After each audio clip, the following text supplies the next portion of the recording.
வணக்கம் நண்பா. இன்னைக்கு நம்ம என்ன பார்க்க போறோம்னா தசாவதாரங்களை பற்றி பார்க்கலாம். முதலாவதாக மத்திய அவதாரம், மீன் அவதாரம். பெரிய பெருவெள்ளம் வரும்போது அனைத்து வேதங்களையும் காப்பாற்ற மீனாக அவதரித்தார், மனுவுக்கு வழிகாட்டினார். இரண்டாவதாக கூர்ம அவதாரம்.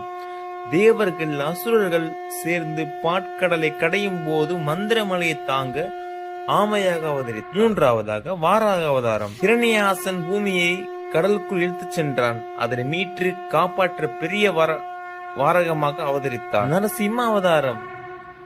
இரணியகசிபு பக்தரை துன்புறுத்தினான். அவனை அழிக்க அரை மனிதன் அரை சிங்கமாக அவதரித்து தூணிலிருந்து பிளந்து தோன்றி இரணியகசிபு அழித்தார். ஐந்தாவதாக வாமன அவதாரம். மகாபலி அரசனின் பெருமையை அடக்க 3 அடிகள் நிலம் கேட்டு பிரம்மாண்டமான உருவம் எடுத்து உலகத்தை அளந்தார். ஆறாவதாக பரசுராம அவதாரம். கொடுங்கோன்மையான சத்திரியர்களை அழித்து தர்மத்தை நிலைநிறுத்தினார், கோடாரி ஏந்திய. ஏழாவதாக ராம அவதாரம்.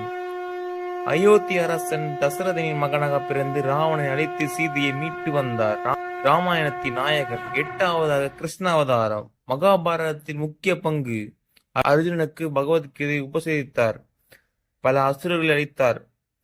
ஒன்பதாவது புத்த அவதாரம். புத்தராக அவதரித்த அகிம்சை, கருணை, சமத்துவம் போன்றவற்றை போதித்தார். வன்முறை இல்லாமல் நல்ல வழியில் மனிதர்கள் நடத்தினார். 10ஆவதாக கல்கி அவதாரம்.